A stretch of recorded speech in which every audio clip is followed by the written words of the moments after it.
I am the leader of cult part 9 and ये video इस series का आखिरी वीडियो होने वाला है। तो बिना किसी देरी के लेट्स बिगिन। पार्ट 8 में हमने ये देखा था कि हमारा ली जो है उसने हाना के पेट के ऊपर एक बहुत ही तगड़ा मुक्का मारा था, जिसकी वजह से हाना जो है वो वहीं पर ही लुढ़क गई थी। हाना को पेट में इतना ज़्यादा दर्द हो रहा था कि वो ली को कुछ बोल भी नहीं पा रही थी। एंड ली जो है वो हाना की ये हालत देख के बहुत ज़्यादा खुश होता है एंड हाना अभी भी ली को मन में गालियाँ ही दे रही है। सीन थोड़ा सा शिफ्ट हो जाता है जहाँ पर हमारा ली जो है वो हाना को उसी कमरे में ले जाता है जहाँ पर हाना अपने बॉडीगार्ड को अब्यूज़ करती थी या फिर उसे हंटर मारती थी।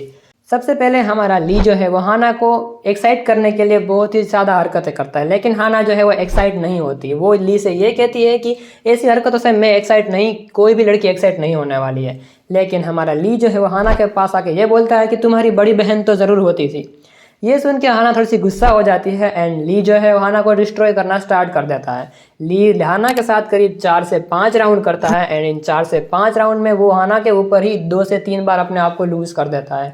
हाना इतनी गंदी तरीके से डिस्ट्रॉय हो चुकी है कि वो एट द एंड ली की बिलीवर बन जाती है एंड ली ने सिस्टम के सारे क्वेस्ट जितनी भी थी वो सब कुछ ख़त्म कर दिया है, जिसकी वजह से सिस्टम का जो एडमिन है वो ली से मिलना चाहता है एंड ली उससे मिलने भी चाहता है। इस इंसिडेंट के बाद करीब 1 महीना बीत चुका है एंड हमारी किम जो है वो वही सेम वो एजेंसी वाले बंदे को मिलने आई है, जहाँ पर वो उस एजेंसी वाले बंदे से ये कहती है कि मेरी अभी भी सेम रिक्वेस्ट है, कैसे भी करके ली को ढूंढो। दूसरी तरफ हमें पार्क दिखाई जाती है जो कि ली के लिए बहुत ही ज़्यादा चिंतित है। हमारी पार्क जो है उसने ली से करीब 2 से 3 महीने तक बात नहीं करी एंड कुछ भी उसे पता नहीं है। तभी हमारी पार्क को स्मेल आती है कि कोई आसपास सिगरेट पी रहा है एंड तुम्हें पता है पार्क को सिगरेट पीने वाले बंदे बिल्कुल भी पसंद नहीं है। तो वो नीचे जाके देखती है तो वहाँ पर ली होता है एंड वो ली को देख के फटाफट नीचे उतरती है एंड वो ली से ये कहती है कि मैं तुम्हारे लिए बहुत ज़्यादा चिंतित थी, तुम इतने वक्त से कहाँ थे। ली उसे देख के ये कहता है कि अब सब कुछ खत्म हो चुका है। हमें थोड़ा सा और पास्ट दिखाया जाता है जहाँ पर हमें ये पता चलता है कि ली और एडमिन के बीच में क्या बातें हुई थी।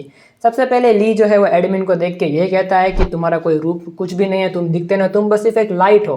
एंड एडमिन कहता है कि यस मैं सिर्फ एक लाइट ही हूँ एंड मैं वही लाइट हूँ एंड इसी लाइट की वजह से मेरे पास पावर्स हैं एंड वही सेम पावर्स मैंने तुम्हें दी थी। ये सुन के ली जो है वो ये कहता है कि क्या तुम कोई भगवान हो या फिर गॉड हो जो तुमने मुझे ये पावर दी। और मैं अगर साफ शब्द में कहूँ तो हमारा जो एडमिन है वो ली को बहुत सारी बातें समझाता है, लेकिन मैं तुम्हें शॉर्ट फॉर्म में समझाता हूँ।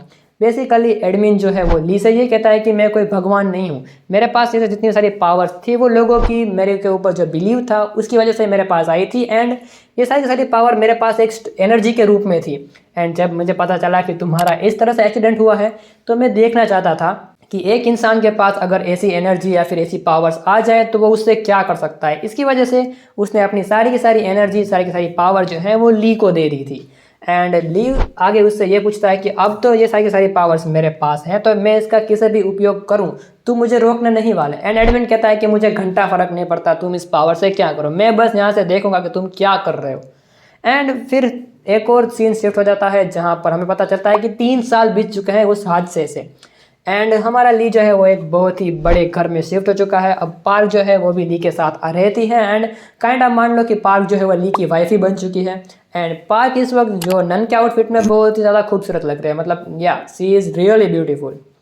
दूसरी तरफ हमारी किम को जैसे ही पता चला था कि उसके हस्बैंड ने उसको चीट किया है वो भी उसकी छोटी बहन के साथ, तो उसने उसको डिवोर्स दे दिया।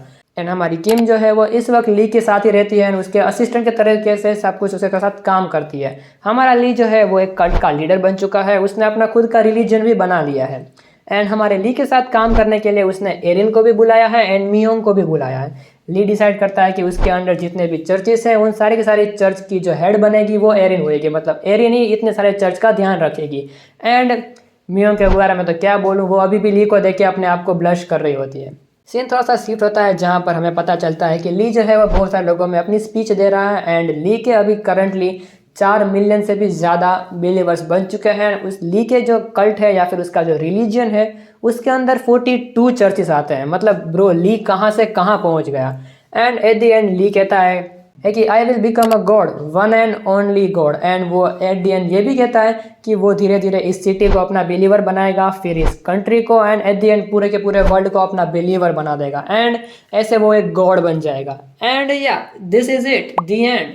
तो गाइस ये series I am the leader of cut तुम्हें कैसी लगी मुझे कमेंट सेक्शन में ज़रूर बताना। मुझे बहुत ही अच्छी सीरीज लगी। इस सीरीज़ में मुझे मज़ा तब आने लगा जब इस सीरीज़ में किम को इंट्रोड्यूस किया गया कि भाई वो एक्सीडेंट करने वाली बंदी ये थी एंड उसका पास्ट ये था फलाना टीम का, मतलब मज़ा आ गया था वो सब कुछ पढ़ के। स्टोरी बहुत अच्छी थी, चैप्टर्स बहुत ज़्यादा कम थे, लेकिन मज़ा आया मुझे। और अगर मैं बात करूं कि इस सीरीज़ में जितनी भी हसीनाएं देखने को मिली हैं उनकी रेटिंग के बारे में, तो टॉप नंबर पे ऑब्वियसली मैं रखने वाला हूँ पार्क को। मुझे पता है तुम लोग एक्सपेक्ट करोगे कि हम किम को रखेंगे, लेकिन मेरी पर्सनल फेवरेट तो पार्क ही थी भाई। जिन लोगों ने मेरी वाटर ऑफर की सीरीज़ देखी है उन्हें पता है कि पार्क नाम होना कितनी ज़्यादा अच्छी बात है। एंड दूसरे नंबर पे मैं बात करूँ तो ऑब्वियसली किम होने वाली है। और तीसरे नंबर पे मैं बात करूं तो तीसरे नंबर पे मैं थोड़ा सा कंफ्यूज हो चुका था कि मैं मियोंग को रखूं या फिर सिस्टर एरिन को रखूं, लेकिन मैंने डिसाइड किया कि वो मैं सिस्टर एरिन को रखूंगा तीसरे नंबर पे। एंड चौथे नंबर पे मैं रखूंगा मियोंग को। अब मैंने मियोंग को चौथे नंबर के ऊपर इसलिए रखा है क्योंकि उसका स्टोरी में कुछ ज़्यादा इन्वॉल्वमेंट था नहीं, वो एज अ साइड कैरेक्टर ही इंट्रोड्यूस करी गई थी, लेकिन वो ली की बिलीवर है तो या चौथे नंबर पे। तुम अपनी रेटिंग्स कमेंट सेक्शन में डाल सकते हो कि तुम्हें कौन सी लड़की सबसे ज़्यादा पसंद आई, तुम्हें ली के बारे में कैसा लगता है कि वो सब कुछ। एंड या अब ये सीरीज़ खत्म हो चुकी है तो अब एक नई सीरीज़ भी हम इस चैनल पे लाएंगे, तो आप बेशक सब्सक्राइब करना।